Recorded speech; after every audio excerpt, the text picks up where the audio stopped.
সেদিনও নিশ্চিত ছিল না তার আশা, জানিয়েছিলেন তার আশার সঙ্গে অনেক বিষয় সংশ্লিষ্ট। এর পরের ঘটনাগুলো ঘটে গেল ঘূর্ণিঝড়ের মতো। বিএনপির স্থায়ী কমিটির সদস্য সালাউদ্দিন আহমেদের মতে, এলেন, দেখলেন, জয় করলেন।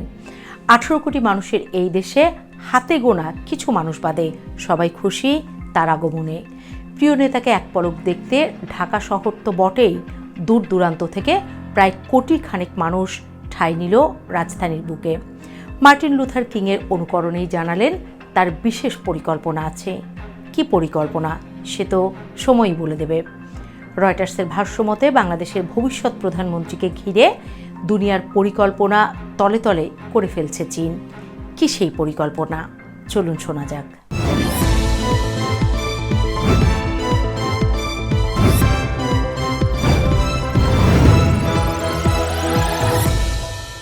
তারেক রহমান ফিরবেন এমন কথা শোনা যাচ্ছিল 24 আগস্টের পর থেকে। শেষমেশ ফিরলেন বটে, কিন্তু তাতে সময় লেগে গেল বছরখানেক। ভারতের বেশ কয়েকটি গণমাধ্যম তো বলেই বসল, নরেন্দ্র মোদীর ভারতের সঙ্গে বোঝাপড়া করতে গিয়েই নাকি এত সময় নষ্ট হয়েছে। কিন্তু এসব জল্পনা কল্পনায় রীতিমতো জল ঢেলে দিল চীন। শোনা যাচ্ছে তাকে ডেকে পাঠিয়েছে চীনের কমিউনিস্ট পার্টি। এতে ফাটা বেলুনের মতো চুপসে গেল ভারত। খেলা জমে গেছে, আর এতদিন ধরে ভারতপ্রেমীদের মনে উপচে পড়া আনন্দ শেষ। ভারতপ্রেমীরা বুঝে ফেলেছে আনন্দবাজারের মতো পত্রিকার কথায় ভরসা রাখার তেমন সুযোগ নেই। অর্থাৎ তারেক রহমানকে ক্ষমতায় যেতে ভারতের সাহায্যের প্রয়োজন নেই। তবে একটা কথা পরিষ্কার, তারেক রহমান এই মুহূর্তে চীন, ভারত সবারই আগ্রহের কেন্দ্রবিন্দুতে।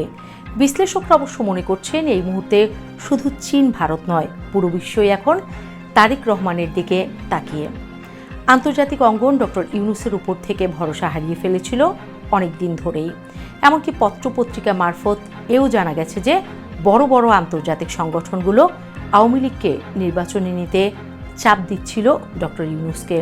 অর্থাৎ খেলা বহুদিন ধরেই তার হাত থেকে ফসকে গেছে। এখন স্বাভাবিকভাবেই তারেক রহমানই ভরসা। আর এই জন্যই বিশ্লেষকরা তারেক রহমানের আমন্ত্রণের বিষয়টিকে ভবিষ্যৎ কূটনীতি, অর্থনীতি ও ভূ রাজনীতি হিসেবে দেখছেন। তাদের মতে তারেক রহমানকে চীনে আমন্ত্রণ শুধু কৌশলগত নয়, পাশাপাশি বিএনপির সঙ্গে রাজনৈতিক যোগাযোগ বাড়াতে গুরুত্ব দিচ্ছে তারা। এবার আসা যাক ভারত প্রসঙ্গে। সব কিছু বাদ দিলেও এক চিকেন নেক নিয়ে ভারত রীতিমতো আতঙ্কে। বাংলাদেশকে চোখে চোখে রাখতে সীমান্ত ঘিরে বেশ কয়েকটি সামরিক বেইজও এরই মধ্যে তৈরি করে ফেলেছে ভারত। এবছর মার্চে ডক্টর ইউনূসের বাংলাদেশকে সমুদ্রের অভিভাবক দাবি করার পর থেকেই চীন বাংলাদেশ সম্পর্ক নিয়ে আতঙ্কে তারা। অন্যদিকে স্বাভাবিকভাবেই চীন বাংলাদেশকে হাতছাড়া করতে চাইবে না। সবচেয়ে বড় কথা, ভারতকে হাতের মুঠোয় রাখতেও চীন বাংলাদেশের খুব কাছে হয়ে উঠছে। এর মধ্যে বাংলাদেশের বিমান বাহিনীর আধুনিকায়ন ও জাতীয় আকাশ প্রতিরক্ষাকে শক্তিশালী করতে উঠে পড়ে লেগেছে চীন। তাদের কাছ থেকে 20টি J-10C মাল্টিরোল যুদ্ধ বিমান কেনার উদ্যোগ নিয়েছে বাংলাদেশ। এই 4.5 প্রজন্মের মাল্টিরোল কম্ব্যাট এয়ারক্রাফট কেনা, প্রশিক্ষণ ও অন্যান্য খরচ সহ মোট ব্যয় ধরা হয়েছে $220 কোটি, যা বাংলাদেশি মুদ্রায় প্রায় 27,060 কোটি টাকা। ফলে একদিকে বাণিজ্য আর অন্যদিকে ভারতকে চোখ রাঙানির ভেতরে রাখতে চীনের জন্য একটা স্বস্তির জায়গা বাংলাদেশ। এজন্য তারেক রহমানকে চীন নিজেদের বন্ধু হিসেবে পেতে চাইবে, এটাই স্বাভাবিক বলে ধারণা বিশ্লেষকদের। 2001 থেকে 6 সাল পর্যন্ত বেগম খালেদা জিয়ার নেতৃত্বাধীন 4 দলীয় ঐক্যজোটের সঙ্গেও চীনের সুসম্পর্ক ছিল। এটা ভুলে যাওয়ার সুযোগ নেই। কালের পরিক্রমায় চীন এখন বিশ্বের অন্যতম বড় পরাশক্তির দেশ। আমেরিকাকে পারলে টেক্কা দেয় তারা। অতএব চীনের সঙ্গে বন্ধুত্বপূর্ণ সম্পর্ক রাখা ভবিষ্যৎ বাংলাদেশের জন্য গুরুত্বপূর্ণ। ওই দিক থেকে আবার চীনের সঙ্গে সুসম্পর্ক থাকলে পাকিস্তানকেও হাতে রাখা যাবে, কারণ বহু বছর ধরেই পাকিস্তানের মিত্র চীন। ফলে তারেক রহমানও চীনের বন্ধুত্বের আহ্বান এড়িয়ে যাবেন না, এটা নিশ্চিত।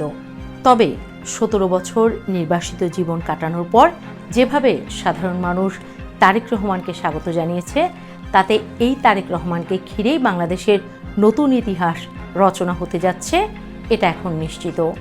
তাই ভারত বা চীন পন্থা নয়, বরং সবার আগে বাংলাদেশ, এই নীতিতেই এগিয়ে যেতে হবে। অর্থাৎ ভারত চীন যতই তাকে কাছে টানুক, তারেক রহমানকেও পা ফেলতে হবে বুঝে শুনিয়ে। আর এটা তিনি বেশ ভালোই বুঝেছেন বলে মনে করছেন বিশ্লেষকরা।